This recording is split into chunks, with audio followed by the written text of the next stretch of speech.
So I bought the cheapest motion simulator I could find on Amazon and really on the whole of the internet. I could not find a cheaper motion simulator that was a full-fledged actual motion simulator. There's things that move your seat around and little stuff like that, but as far as a full-on motion simulator goes, this is by far the cheapest option. And to be honest, I didn't realize that these existed. I did not know that you could get a motion simulator for this much money. I thought a motion simulator was 10 grand. I thought maybe you could DIY one for 3, 4, 5 grand, but then you'd have to tinker with it. You'd have to really be into that stuff to make it work right. I did not know that you could get a full-on motion simulator for sub 2 grand. I mean, like what? So obviously there's some skepticism, sub 2 grand versus 10, 15, 20, $100,000. Is it gonna work right? Is it gonna be any bit decent? Is it gonna be a complete waste of money and a bedroom ornament? Who knows, But to me, I figured, hey man, it's worth the risk. If this thing actually does turn out to be solid, and I have a full-on motion simulator for under $2,000, I'm gonna be stoked. So I figure there's probably a bunch of you in that predicament as well. You might have seen this for sale, or you might just now be seeing that they offer these and wondering if it's worth it. So I took the plunge, and we're gonna find out together. So this is it. Let me give you guys a tour of it, and then I'll show you how it works. We'll play some games and see what you think. So this is a DOF reality unit. This is not at all sponsored. I paid full price for this. So this is a 3 DOF machine. There's mainly 3 DOF and 6 DOF. So that DOF stands for Dimensions of Freedom, which is basically just what kind of dimensions it can move in. Sounds kind of confusing.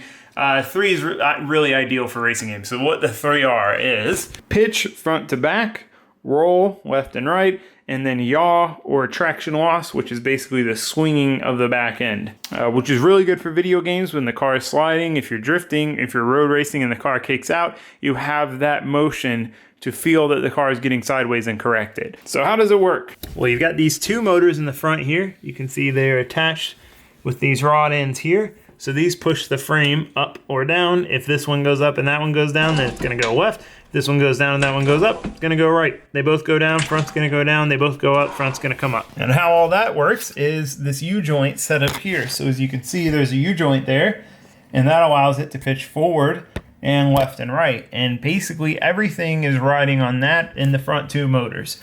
So you've got the seat attached here. As you go forward, you can see that's where the motors attach and pick up the frame here. As you go further forward, you can see the pedals. So the pedals are floating in the air. They are also hung and attached to this same frame that is being moved by the motors, as well as going up to the shifter, and in my case, handbrake, and then the steering wheel assembly. So all of this stuff is on the frame that moves. So everything that you're touching is moving with you and with the frame, which may sound obvious, but there's a lot of products out there that are 2 DOF or whatever, and they're basically seat movers. All this stuff stays stationary and your seat moves around a little bit. This is a full-fledged motion simulator. And then the last motor we have is the yaw traction loss motor. So it's got that arm coming out, it's got this rod going to this frame, and then it is attached to our main frame here. It's got these roller wheels that roll along this plate. So basically that motor, when it moves left or right, moves the whole back of the frame left or right. And again, that simulates traction loss, or in an airplane, it would be yaw, if you were to kick the rudder. But for my purposes, racing games, traction loss, car sliding sideways. You can also use it in the game to simulate the G-forces of going around a turn, but you're using the pitch to do that as well. We'll get into that when we're playing the games. But yeah, so I ordered this. When they sent me the tracking email, they sent me this software, Sim Racing Studio. So this software controls the simulator. So we're in test right now, so we can test, we can do pitch. So that's gonna be our front to back. Level that back out. Then we have our roll here. So that is our left to right action. And then we have yaw, which again is our traction loss motor in the back there. Imagine you're drifting to the left and then you transition, drifting to the right, transition, drifting to the left, etc. And then there's also several combinations of these that experience different effects. So lateral G sway, it's kind of a combination of motions that get you that feedback basically. And then surge, accel, road heave, so this would be the road bouncing up and down, and then traction loss, which is basically just your yaw. There's a little graphic right there to kind of explain the dimensions of freedom. So one of the things I was really impressed with about this setup, I figured it was gonna be a bit of a struggle to get everything to work correctly and jive and work in. I was gonna have to tinker with it for a day or two to get to even play the game remotely decently. I was wrong. Open this up, we'll open up a game. So let's do Assetto Corsa, click join, boom, game, Assetto Corsa. Oh, everything just moved on me because of AC. So what's cool about this is we can change our settings and then save them per a specific car. So I use this a lot more with iRacing. Some of the slower cars aren't going to have as much motion because they don't have as much G-force, whereas you get on like an F1 car and it has so much G-force that it's trying to communicate through the motion sim that, I mean, it's about to sling you out of the seat. So sometimes like a general setting doesn't work for every car, and it's really cool to be able to save the settings for a specific car. But we'll get into that when we get into iRacing. This is Assetto Corsa. So for this game, I have pretty much all the motion but the traction loss turned down quite a bit, just because there's just not a lot like coming from the game. It's not like very clean motion that the game gives. Like iRacing, you can crank it up to 11 and it's still clean motion, but this game, oh man, it's a little different. So you don't get to feel the road texture as much as you do in iRacing and stuff, but you do get that traction loss, which is like the best part because it really makes it feel like you're drifting.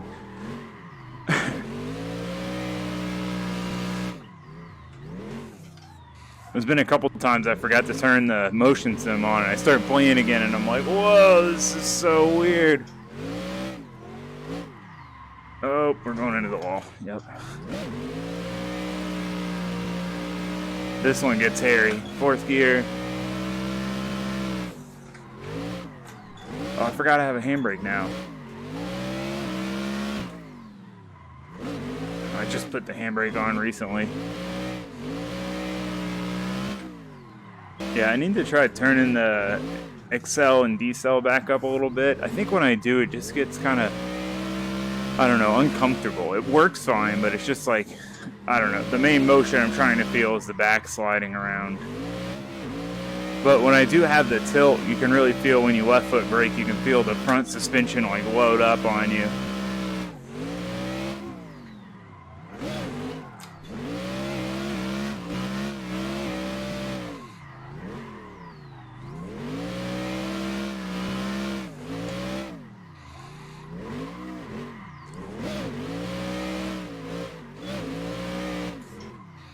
So I can kind of feel the bumps there, but the road texture just doesn't get communicated well, and that's a game thing, not a sim thing. You'll see with iRacing how much the road texture gets communicated. It's the same with like the steering, the force feedback. Oh, went a little wide there.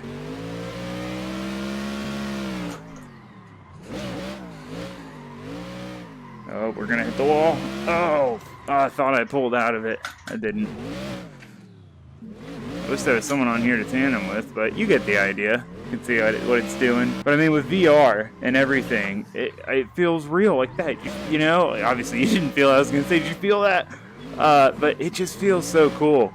And it just makes the game so much more fun. And also, if you saw my last sim video, giving you guys a tour of my Fanatec stuff and whatever, I'm very critical of Assetto Corsa. I like Live for Speed better. I haven't messed around with it much, but I haven't been able to make the motion work for Live for Speed. It's supposed to, but I haven't been able to. So I've been playing more Assetto Corsa. And these cars, these are the ADC Aussie Drift Co cars, and this is, I believe, an ADC track, and they are so good. They make the game a lot better than any of the other cars I played. And I actually really enjoy playing it now because these cars actually feel right. The steering feels right, the grip feels right.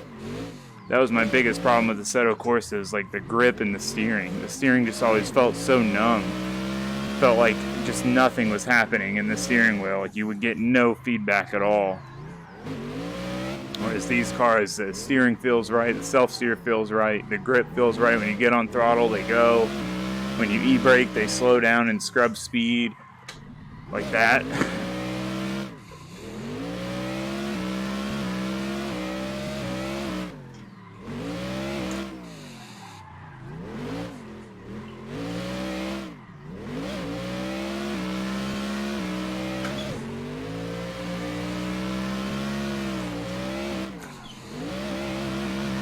going in. Or through the wall into the forest. Just taking a cruise. Don't go over the edge. Okay. All right, that's Assetto Corsa. Let's do some iRacing.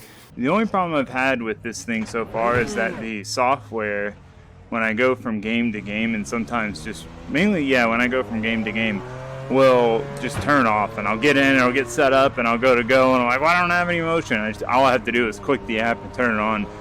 But yeah, so anyway, we're in the Porsche GT3 991 GT3 Cup car.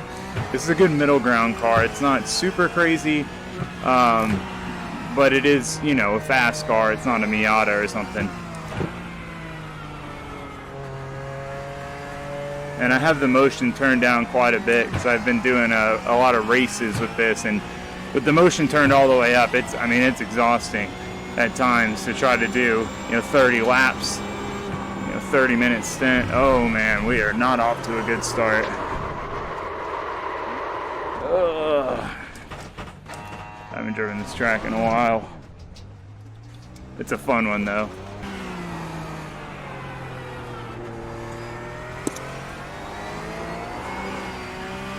See the traction loss there when the back kicked out. Alright, we'll do a quick flying lap in this thing. We got the tires warmed up.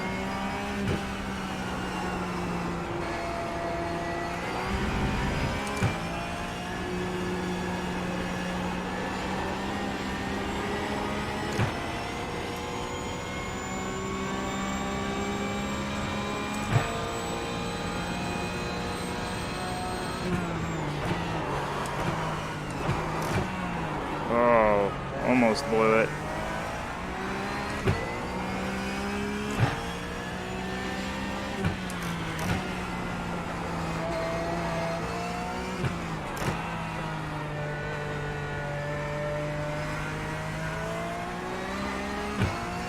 I'm pulling away from myself.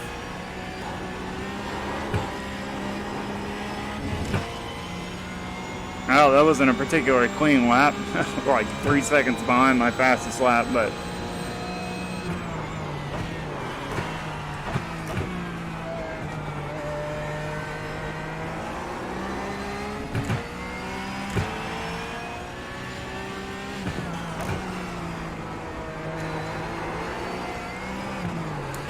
oh, got way too squirrely. I'm trying to drive a little more aggressive than I normally would. I try to normally drive smooth. The smooth is fast, but it give you a better idea of the motion if I'm a little more on the ragged edge.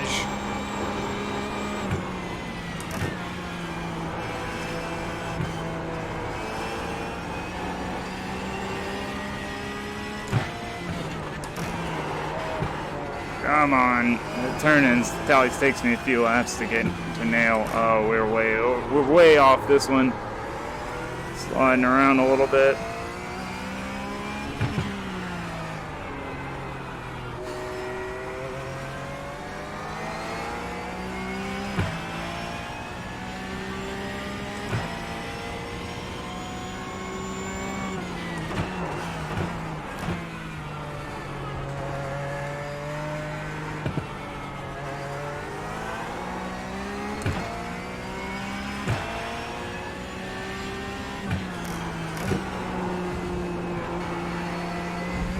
I normally don't go wide there. It's weird.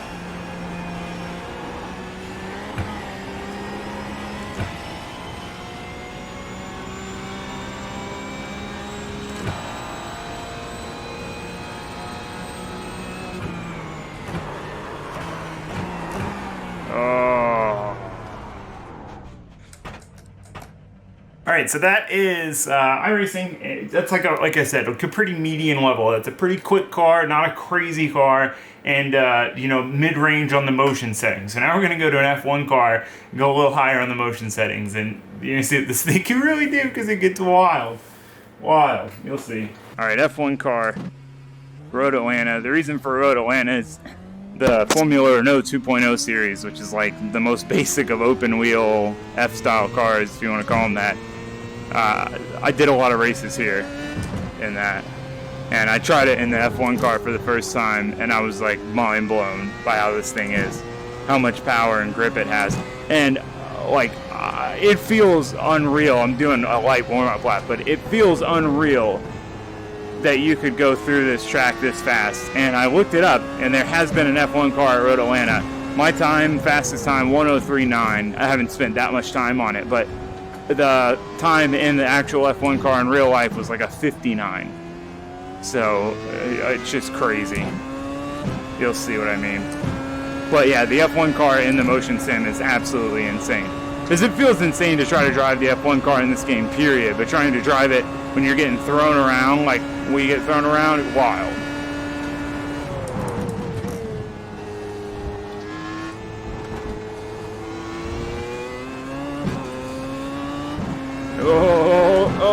Oh, something happened.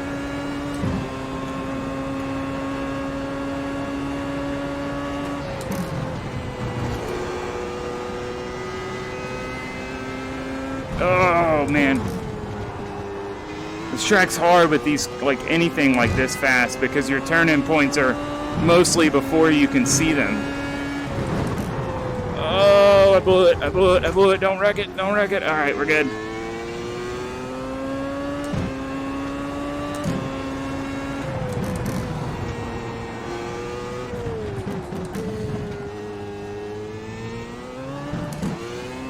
There's like no point in going down to first there because you cannot stab it.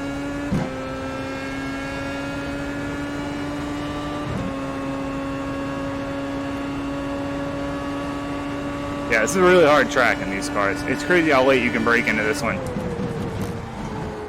Still could have braked a lot later than that. Just that bump at the top of the hill there. Going almost 170 through there.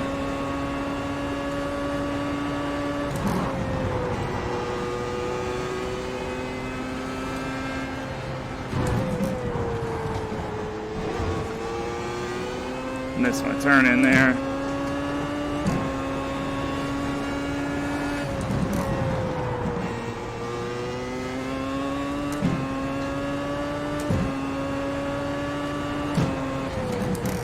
Oh, I could have waited way longer for that.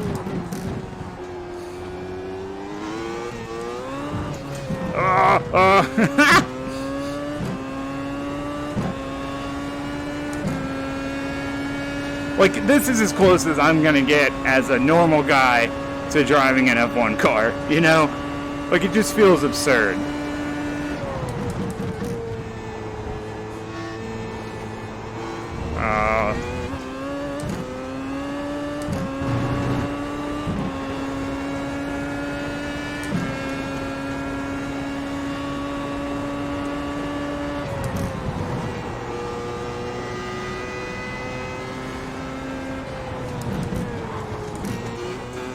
Oh, we're on a good lap. That was like the hardest part of the track, really. And this one, which we blew it.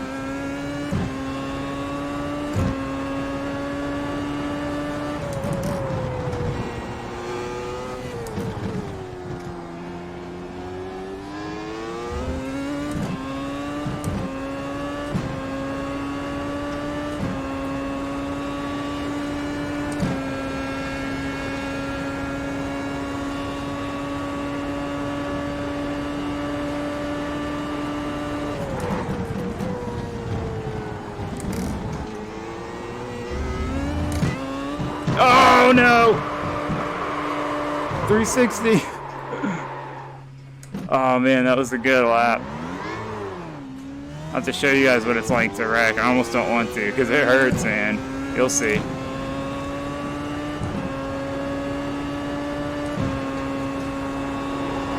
And oh.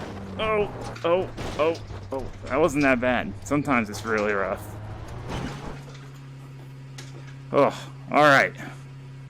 Well, that is the F1 car at Road Atlanta. Wild. And again, that's still not turned all the way up. I still have the motion turned down a bit, especially on the reaction time. But it's just absurd. It feels like, obviously it's nothing compared to driving a real one, pulling 4 Gs, but I feel like it's as close as a layman as I can get to driving a car of that level. And doing this wheel to wheel, oh, it's so fun. Okay, let's do something a little different. Alright, so now we're doing the Stadium Super Trucks. These are kind of the not super cool versions, and we're on like a rallycross track. There's more fun, like straight up dirt tracks I haven't tried yet. I have to get to the next license class to do that. Oh man. I haven't driven these things that many times. Come on, bud.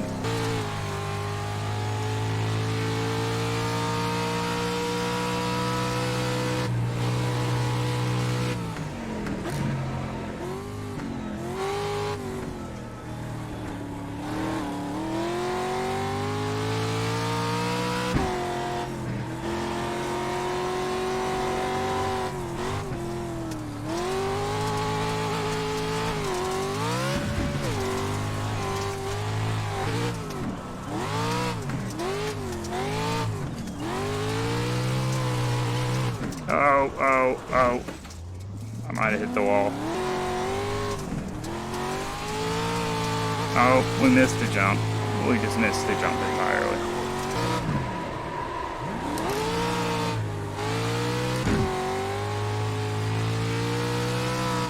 Yeah, I'm not super experienced with these trucks yet.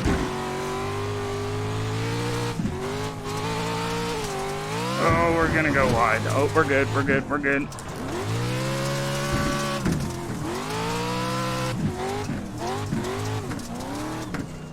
Left foot braking does not work well in these. And that is Stadium Super Trucks. So yeah, that's how it works. I'm really happy with it, to be honest. I mean, I really couldn't have expected more for it based on its size and its price point. You know, this thing fits in a pretty small area. My old sim rig made out of wood fit in pretty much the same area. I moved my desk over a little bit. Oh, geez. But really about the same, very similar footprint. This does not take up much more space than that did. So again, I couldn't be happier with it. There are a couple quirks, like the one thing that kind of pulls you out of the motion is you can kind of hear when the motors like hit sometimes, like when the rear yaw like hits the limit, basically hits the end, you hear like a clunk. I think if I were to get some better headphones and have, you know, really good noise canceling headphones, it would immerse me that much more, because it would take that kind of sound away that I hear that reminds me that I'm in a motion sim and I'm not in the car. But I mean, it is sometimes easy to forget that you're not in a real car with this thing. It is pretty wild. It's pretty wild. So there's a couple things I want to do. I'm going to do. I want to do a sim button box that I'll mount, you know, right around here to kind of act as a keyboard, because I don't need that many buttons on the keyboard, but there are some games where I can't use the wheel buttons.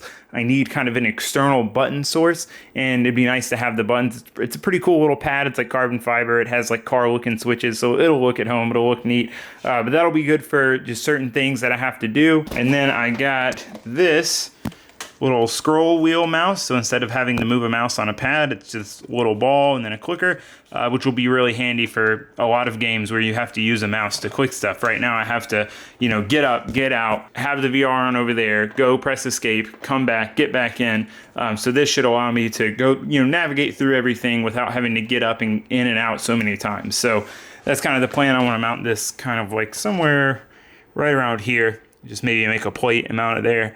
And then that way, again, I can control everything from the seat, which would just make life a little easier. Sometimes you have to get up 2 or 3 times just to get into play once. Alrighty, final thoughts on the old motion rig. So I'm super happy with this thing. It really wasn't a letdown in any way. I was worried it might not perform as good as it seemed like it would. The way it performs might not be as drastic and as fun and add as much as I thought it would. And you know, it definitely excelled in all those places. It is really fun. It's not like way crazier than I thought it would be, but it adds so much to the game. I mean, it adds so much to playing, whether it's drifting, whether it's road racing, whether it's rallycross, any of those things. It just totally adds so much to it. And to me, you know, not everyone sees the value in sim stuff, and I understand that. But the way I see it is, man, we spend so much money on our real cars. I spend so much money on my real cars, on the cars themselves, and then on maintaining them, and then especially on operating them. You know, I mean, it is so much money to operate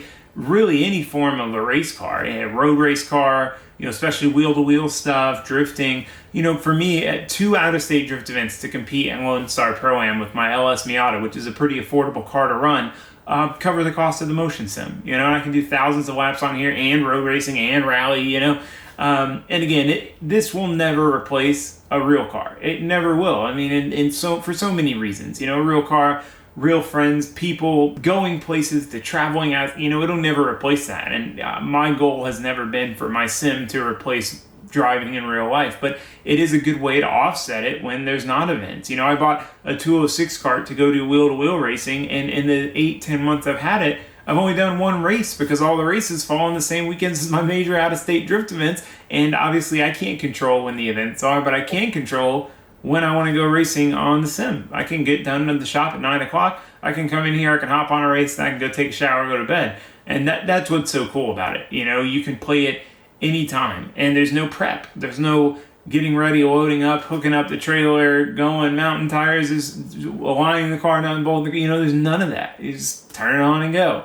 And to me, that's where I see so much value in it for fun and as a learning tool. It's a great learning tool. Yeah. So again, that's all going to be personal preference, whether or not you see the value in it. But as far as this particular motion rig goes, for the money, from what I've seen, I definitely think it's a good buy. Again, time will tell. Maybe I'll break the motor in a week or two. Maybe it'll last 10 years.